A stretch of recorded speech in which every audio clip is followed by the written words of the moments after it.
Una decisión desesperada, un secuestro planeado al detalle y una ciudad que se hunde en el caos. ¿Qué estarías dispuesto a sacrificar para salvar a quien amas? Lo que estás a punto de ver no es solo una historia de poder y traición. Es el inicio de una guerra donde nadie está a salvo, ni siquiera los más intocables. Cada segundo cuenta. Y al final, no sabrás si lo que acabas de presenciar fue un acto de valentía o el mayor error de todos. ¿Te atreves a seguir? ¿Qué lleva a un presidente a romper todas las reglas por una vida? Esa noche, el despacho de Nayib Bukele parecía un lugar congelado en el tiempo. Las luces de la ciudad se colaban por la ventana, pero nada lograba atravesar la densa nube de pensamientos que lo rodeaba. Bukele, con el ceño fruncido y los labios tensos, miraba una y otra vez el marco vacío que antes contenía una foto de su hija Gabriela. ¿Qué precio tiene una vida cuando lo que está en juego no es solo el destino de tu familia, sino también el de toda una nación? El teléfono había sonado hacía unas horas, trayendo consigo la noticia que nadie quiere escuchar. Su hija había sido secuestrada. Era un golpe calculado, un recordatorio brutal de que incluso el hombre más poderoso del país podía ser despojado de lo más valioso. Pero, ¿cómo reaccionas cuando el corazón y el deber se enfrentan en una guerra que no admite vencedores fáciles? Bukele sabía que cada decisión que tomara sería analizada, criticada y probablemente recordada como una mancha en su legado. Sin embargo, en ese momento, el presidente no estaba pensando en su país. Solo había una pregunta atormentándolo. ¿Y si nunca vuelve? El eco de esa duda lo llevó a tomar la decisión más difícil de su vida. Frente a él, un equipo reducido de asesores esperaba instrucciones, pero Bukele apenas podía sostenerles la mirada. «Esto no se trata de un triunfo político», murmuró, más para sí mismo que para los demás. «Esto es personal». Mientras hablaba, los detalles de su plan comenzaron a cobrar vida. Una negociación directa con los secuestradores, un acuerdo que cambiaría las reglas del juego para siempre. La liberación de dos de los líderes pandilleros más peligrosos del país, conocidos como el Lobo y el Cranky, a cambio de la vida de Gabriela. Era una apuesta alta, quizás la más alta que jamás había hecho. Las horas que siguieron fueron un torbellino de emociones. Las negociaciones se llevaron a cabo en un silencio sepulcral, solo interrumpido por las tensas llamadas entre los intermediarios y los secuestradores. Bukele, sentado detrás de su escritorio, mantenía una apariencia serena, pero cada fibra de su ser estaba en llamas. ¿Qué dirían las familias de las víctimas de estos hombres? ¿Cómo podría justificar lo que estaba a punto de hacer? Sin embargo, estas preguntas se desvanecían cada vez que pensaba en los ojos de Gabriela, en su risa, en la forma en que solía colarse en su despacho para darle un abrazo inesperado. Esa era la única verdad que importaba. Finalmente, llegó el momento. La confirmación de que Gabriela estaba viva, aunque asustada, fue suficiente para sellar el trato. El Lobo y el Cranky fueron puestos en libertad bajo la supervisión de un pequeño grupo de oficiales. Mientras tanto, un convoy preparado por el gobierno se dirigía al lugar donde los secuestradores habían prometido liberar a Gabriela. Cada minuto era un suspiro contenido, cada segundo una eternidad. ¿Volvería sana y salva? ¿O este sería el mayor error de su vida? Cuando la llamada llegó para confirmar que Gabriela estaba libre, Bukele sintió una mezcla de alivio y culpa. Había recuperado a su hija, pero el precio era inimaginable. En algún lugar de la ciudad, dos hombres ahora libres comenzaban a reorganizar sus fuerzas, listos para desatar un nuevo ciclo de caos. Bukele lo sabía, pero no podía detenerse en eso. No ahora. Mientras abrazaba a Gabriela con lágrimas en los ojos, una sola frase retumbaba en su mente. Nada vuelve a ser igual después de esto. Sin embargo, lo más inquietante de aquella noche no fue el sacrificio, ni siquiera el riesgo asumido. Fue la sensación de que, en la guerra contra las pandillas, no había límites, y el costo de cada decisión superaba cualquier medida humana. ¿Qué más tendría que sacrificar Bukele antes de que esta historia llegara a su fin? La oscuridad se celebraba en las sombras. El regreso de los líderes pandilleros. El aire en el callejón era denso, casi irrespirable. La luz vacilante de un farol apenas iluminaba las caras tensas de quienes esperaban en silencio. La expectativa era palpable, cargada de nerviosismo y anticipación.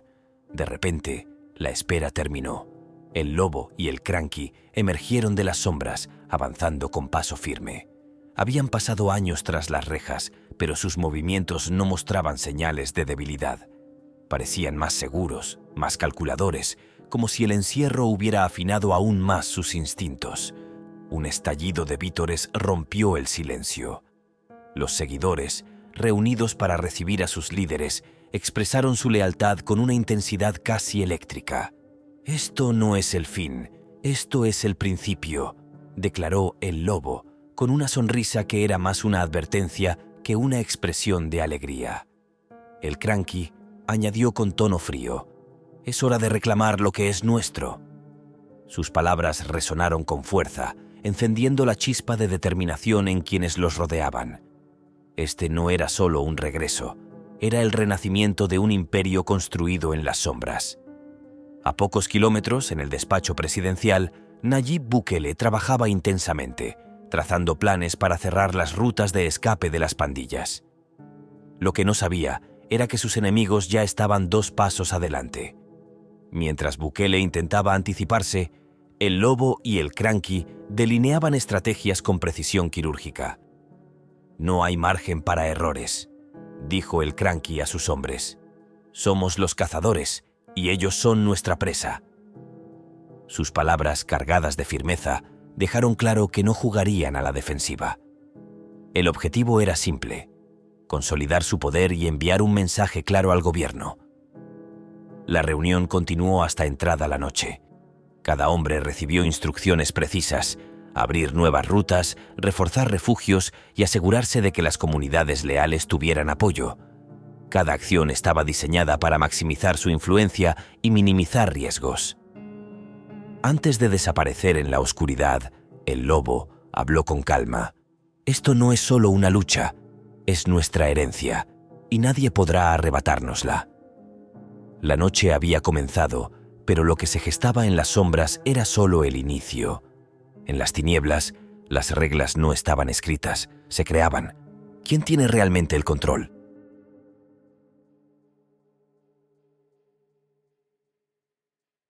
Un imperio en sombras comienza a renacer. La noche en San Salvador se había vuelto el mejor aliado de quienes sabían moverse en ella. Callada y oscura, ofrecía la cobertura perfecta para los planes que el lobo y el cranky habían trazado durante años de encierro. No había improvisación en sus movimientos. Cada paso era la culminación de estrategias cuidadosamente diseñadas. Esta no era solo una reorganización, era el renacimiento de un imperio que nunca aceptó su derrota. El regreso de los líderes encendió una chispa entre sus seguidores. Los callejones y los barrios marginados, invisibles para el resto del país, se transformaron en el centro de una movilización calculada. Algunos hombres reavivaron antiguas alianzas que el tiempo había enfriado. Otros abrieron nuevas rutas en el sistema, aprovechando cada grieta. Cuando el objetivo es el control absoluto, incluso el más pequeño error puede resultar fatal. En un refugio abandonado, el cranky estudiaba un mapa cubierto de marcas rojas. «Aquí están los puntos débiles», señaló con un dedo firme. Su voz era fría y calculadora. «No tenemos tiempo para vacilaciones. Cada segundo cuenta».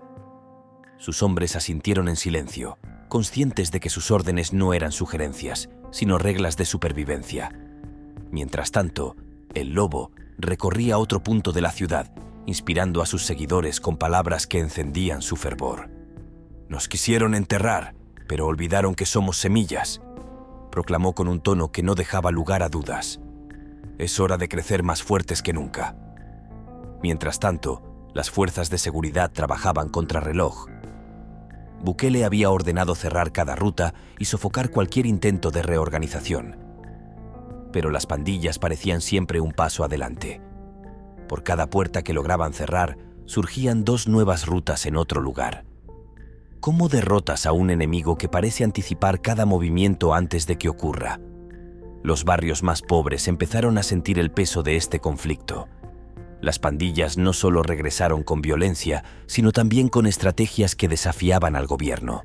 Comida, dinero y protección llegaban a quienes lo necesitaban, pero con un precio implícito: lealtad absoluta. Este doble juego no solo fortalecía su red, sino que debilitaba la confianza en el gobierno.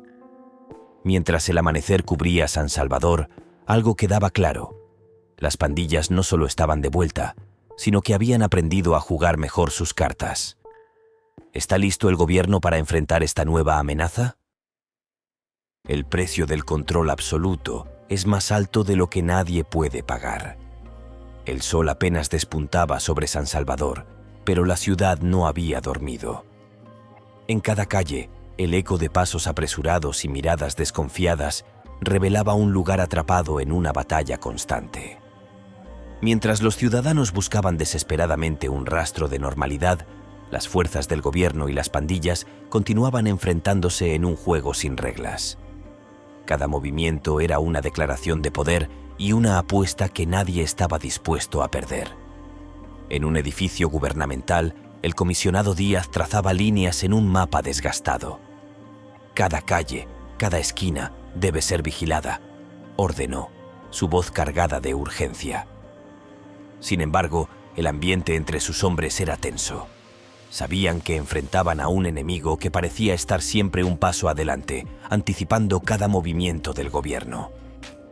El presidente ha sido claro: esto no es solo una batalla, es una guerra, agregó, aunque incluso él empezaba a cuestionar si tenían los recursos para ganarla. Mientras tanto, en un sótano oculto bajo una iglesia abandonada, el Cranky ajustaba su estrategia con la precisión de un relojero. Sabemos dónde están enfocados y sabemos cómo movernos sin que nos vean venir, afirmó, señalando puntos en un mapa que reflejaba los esfuerzos gubernamentales. Cada acción de las pandillas estaba diseñada no solo para contrarrestar al gobierno, sino también para desmoralizarlo. Para ellos, el control no era solo físico, sino psicológico. En otro punto de la ciudad, el Lobo reunía a sus hombres en un taller mecánico abandonado. No se trata solo de recuperar lo perdido, dijo con tono desafiante. Se trata de demostrar que nunca nos fuimos. Su voz, cargada de determinación, encendió a sus seguidores, quienes entendían que el éxito dependía de cada detalle. En las calles, los ciudadanos enfrentaban una elección imposible: confiar en un gobierno que prometía protección pero llegaba tarde, o aceptar la ayuda de las pandillas a cambio de lealtad. En los barrios más vulnerables, el Lobo y el Cranky consolidaban su influencia ofreciendo lo que el Estado no podía proporcionar: comida, medicamentos y un falso sentido de seguridad. Mientras el sol desaparecía tras el horizonte, San Salvador permanecía bajo la sombra de un conflicto que no mostraba señales de ceder. En este juego de desgaste, el control absoluto tenía un precio que nadie parecía capaz de pagar. Cuando la estrategia se convierte en supervivencia, ¿quién tiene la ventaja? El frío aire de la madrugada no bastaba para calmar la tensión en la sala de operaciones clandestina de San Salvador. Mapas desgastados cubrían la mesa central, mientras las luces parpadeantes añadían un toque inquietante al ambiente. Allí estaban el Lobo y el Cranky, líderes que, contra todo pronóstico, habían revivido su red en cuestión de días. Ambos sabían que cada decisión debía ser calculada con precisión. El gobierno los estaba observando, pero no entendía del todo lo que estaba por venir. ¿Cuánto tiempo antes de que intenten algo grande?, preguntó el Cranky, su dedo señalando un mapa lleno de marcas y rutas estratégicas. No importa cuándo, respondió el Lobo, seco y directo.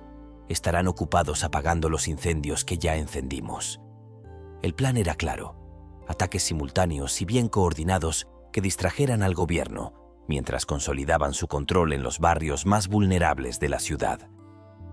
En las oficinas gubernamentales, el comisionado Díaz revisaba los resultados de múltiples operativos llevados a cabo durante la noche. Algunos habían tenido éxito, pero otros revelaban que las pandillas parecían anticiparse a cada movimiento. ¿Cómo demonios lo saben?, exclamó, golpeando la mesa con frustración. Aunque su ira era evidente, también lo era la verdad. Enfrentaban a un enemigo que había aprendido a jugar con paciencia e inteligencia. Mientras tanto, las calles de San Salvador vivían una realidad distinta. Los ciudadanos comunes, atrapados entre el fuego cruzado, buscaban desesperadamente sobrevivir.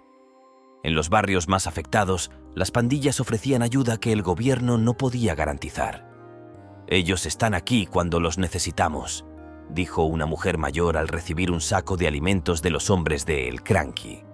Estos actos, aunque calculados, no solo reforzaban la influencia pandillera, sino que también exponían las carencias del sistema. La estrategia no se limitaba a gestos de beneficencia. Refugios secretos, rutas de contrabando y sistemas de comunicación encriptados se desplegaban con precisión. «Si ellos tienen las armas, nosotros tenemos el tiempo», afirmó El Cranky, seguro de que la paciencia era su mejor arma. En el despacho presidencial, Bukele observaba los informes con una mezcla de cansancio y determinación. Sabía que esta no era solo una guerra contra las pandillas, sino por la confianza de su gente. Mientras la noche volvía a envolver la ciudad, una inquietante pregunta persistía: ¿es posible ganar cuando las sombras siempre están un paso adelante?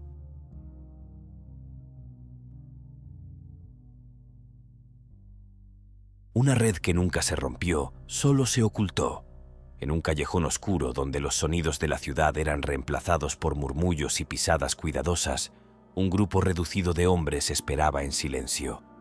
Entre ellos, El Cranky revisaba los últimos detalles de una operación que había llevado semanas planificar. «¿Lo tienen todo listo?», preguntó, su tono frío y calculador. Uno de los hombres asintió, mostrando un teléfono con una lista de contactos. Cada nombre en esa pantalla era una pieza clave, y cada llamada que se haría esa noche era un paso más hacia la reconstrucción del dominio que alguna vez habían tenido. A pesar del tiempo que habían pasado tras las rejas, los líderes pandilleros nunca dejaron que su red se desintegrara por completo. Desde el interior de las prisiones lograron mantener contacto con sus aliados más leales, aquellos que nunca dejaron de creer en su regreso. Y ahora, esa lealtad comenzaba a dar frutos.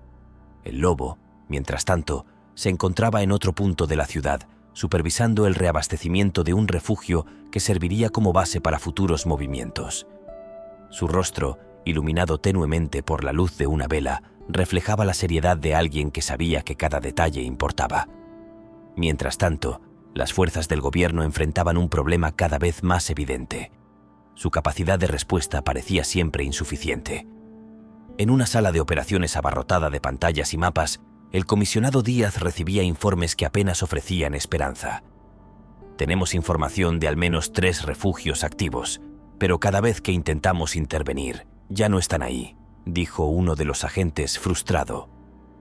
Díaz sabía que estaban jugando un juego de persecución en el que los pandilleros llevaban la delantera, pero no podía permitirse admitirlo.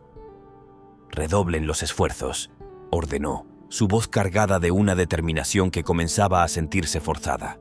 Por otro lado, en los barrios donde la presencia del gobierno era prácticamente nula, las pandillas retomaban el control de manera sutil pero efectiva. Los líderes sabían que el miedo era una herramienta poderosa, pero también entendían que el verdadero poder venía de la influencia. Al ofrecer protección, recursos y una aparente estabilidad en comunidades abandonadas por el sistema, ganaban más que seguidores. Ganaban devoción. «No se trata solo de armas, se trata de corazones y mentes», comentó El Cranky en una reunión con su círculo más cercano. Esa noche, un operativo gubernamental intentó desmantelar uno de los refugios identificados en los informes, pero encontraron el lugar vacío, salvo por un mensaje pintado en la pared: «Nunca podrán atraparnos a todos». Era una declaración simple, pero cargada de desafío. Para las fuerzas de Bukele, era un recordatorio de que su enemigo no solo estaba preparado, sino también decidido a resistir hasta el final. Mientras tanto, el lobo reflexionaba sobre los siguientes pasos. «Sabemos que no pueden cubrirlo todo. Su fuerza es limitada, y nosotros tenemos algo que ellos no tienen: el tiempo de nuestra parte», dijo a su grupo.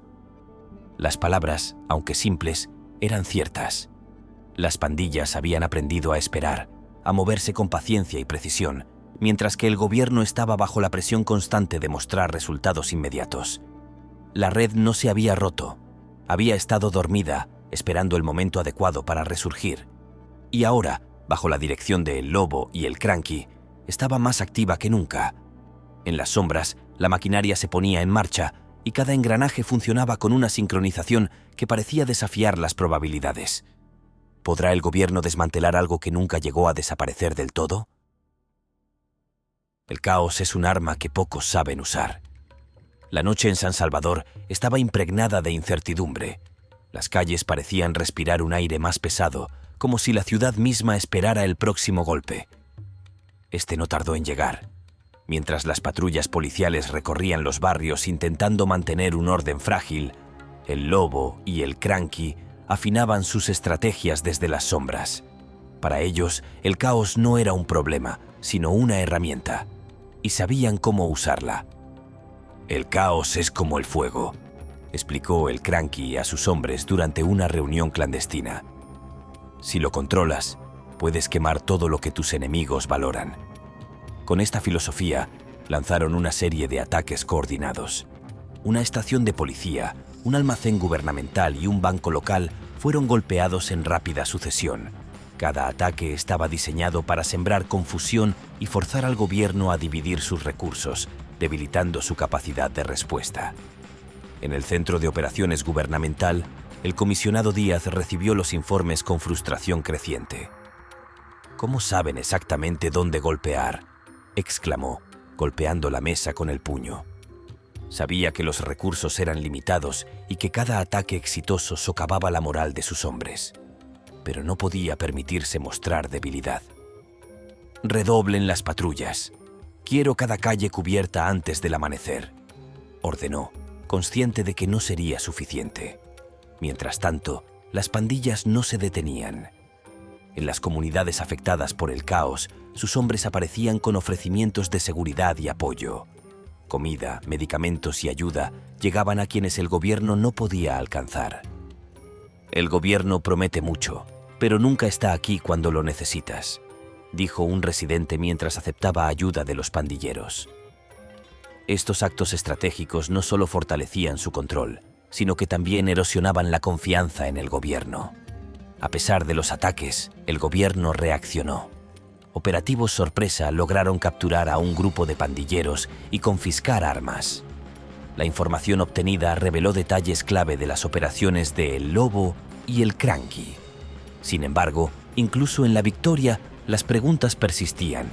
¿Qué más planeaban? ¿Hasta dónde llegarían? Mientras las primeras luces del amanecer despuntaban, una certeza se apoderaba de la ciudad. El caos, cuando es manejado con precisión, puede ser más letal que cualquier arma. Y en esta guerra, el verdadero campo de batalla estaba en las sombras. La ciudad se ahoga en el terror de su propia sangre. Las calles de San Salvador, que alguna vez fueron el latido vibrante de una nación luchando por la esperanza, se convirtieron en un campo de batalla abierto. El sonido de disparos, el grito de las sirenas y el eco de pasos apresurados llenaban el aire. ¿Cómo se puede vivir cuando el miedo es el único que gobierna? Cada rincón de la ciudad parecía un recordatorio de que las pandillas habían regresado con una fuerza que no solo desafiaba al gobierno, sino también la resistencia de los ciudadanos. La violencia se intensificó de maneras que nadie imaginaba. Secuestros masivos, extorsiones y enfrentamientos directos entre las fuerzas de seguridad y los pandilleros pintaban un cuadro desolador. En los barrios más afectados, las familias vivían con la constante incertidumbre de no saber si sus seres queridos regresarían a casa al final del día. Una madre, con los ojos hinchados por el llanto, relató cómo su hijo fue obligado a unirse a las pandillas bajo amenaza de muerte. «Nos han dejado sin opciones», murmuró con voz quebrada. Esa frase parecía resonar en cada hogar de los sectores más vulnerables. Mientras tanto, en el despacho presidencial, Nayib Bukele observaba un mapa lleno de marcas que representaban los ataques más recientes. «No podemos permitir que esto continúe», dijo con voz firme a su equipo. El comisionado Díaz asintió, pero la tensión en su rostro era evidente. Señor, estamos perdiendo terreno. Por cada operación que logramos realizar, ellos nos superan con 2 golpes más. A pesar de la creciente desesperación, Bukele no cedía. Redoblemos nuestros esfuerzos. Si quieren guerra, les daremos una que no olvidarán. En contraste, las pandillas parecían moverse con una precisión implacable. El Lobo y el Cranky habían entendido que la clave no era solo la violencia, sino también la percepción. En una reunión con sus hombres, el Cranky declaró: no se trata de cuántos ataquemos, sino de cómo hacemos que el gobierno parezca incapaz. Los movimientos eran diseñados para maximizar el caos, empujando al límite la capacidad de las fuerzas de seguridad. En una noche particularmente oscura, un grupo de hombres armados irrumpió en un vecindario residencial, dejando un rastro de destrucción que rápidamente se convirtió en noticia. Las redes sociales estallaron con videos que mostraban la impotencia de las autoridades frente a la organización de las pandillas. La gente pedía respuestas, pero lo único que recibían eran promesas que se sentían cada vez más vacías. Mientras tanto, en uno de los refugios secretos, el Lobo analizaba los informes de los ataques recientes. «Esto no es suficiente», dijo, su tono tan frío como la noche que lo rodeaba. «Debemos ir más allá. Si no los rompemos ahora, nos romperán a nosotros». Las palabras pesaron sobre todos los presentes, quienes sabían que el siguiente movimiento sería aún más audaz. La violencia alcanzó su punto más álgido cuando, en un acto de desafío sin precedentes, las pandillas organizaron un ataque coordinado contra una base gubernamental. Aunque las fuerzas de seguridad lograron repelerlos, el daño ya estaba hecho. La ciudad se sumió en un caos que parecía imparable, y los ciudadanos comenzaban a perder la fe en que el gobierno pudiera protegerlos. Al final de la noche, mientras el humo de los enfrentamientos se disipaba lentamente, una única verdad quedaba clara. La guerra no era solo entre el gobierno y las pandillas. Era una batalla por el alma misma de la nación. Un rescate que desencadenó una nueva guerra. La tensión en el aire era tan densa que parecía envolver a todos los presentes. En un paraje remoto, bajo la luz tenue de una luna tímida, el convoy gubernamental llegó al punto de encuentro acordado. Los líderes pandilleros habían prometido liberar a Gabriela Bukele sana y salva, pero todos sabían que las promesas en este juego eran solo un arma más. ¿Sería este el momento de redención para un gobierno bajo asedio o el inicio de un conflicto aún mayor? Gabriela fue entregada.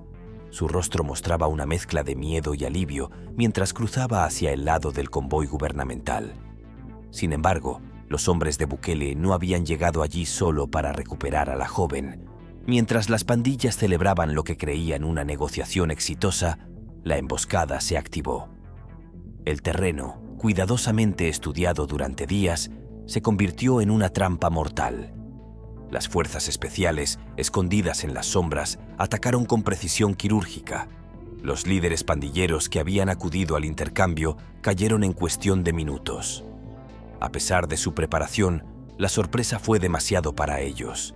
Los sobrevivientes fueron capturados, pero algunos lograron escapar entre la confusión, jurando venganza. Para Bukele, este era un momento de victoria, pero también una declaración de guerra. ¿Un golpe final o el principio del fin? Las órdenes de Bukele eran claras. No podemos permitir que sigan controlando el país desde las sombras. Esta será nuestra última oportunidad para acabar con ellos. La operación denominada Mano Dura Definitiva fue anunciada como una respuesta total del gobierno para desmantelar por completo las estructuras de las pandillas. El despliegue fue masivo. Tropas y vehículos blindados tomaron las calles mientras helicópteros vigilaban desde el cielo. Las redadas no se limitaron a las zonas urbanas. Incluso en los rincones más remotos del país, las fuerzas del gobierno irrumpieron en busca de los líderes restantes y de sus colaboradores. Las imágenes transmitidas en vivo mostraban arrestos, decomisos de armas y destrucción de escondites. Sin embargo, las pandillas no eran un enemigo fácil.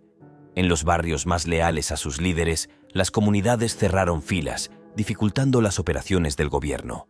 En algunos casos, se produjeron enfrentamientos directos que dejaron un rastro de heridos y muertos en ambos bandos.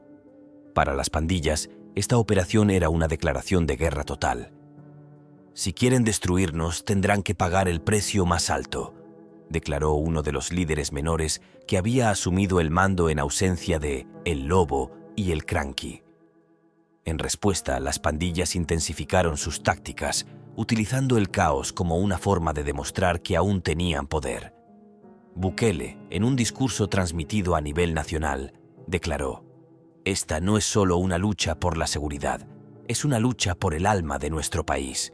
No descansaremos hasta recuperar el control». Sin embargo, incluso mientras hablaba, sabía que esta guerra no terminaría con facilidad. El final parecía estar cerca, pero la pregunta era: ¿a qué precio?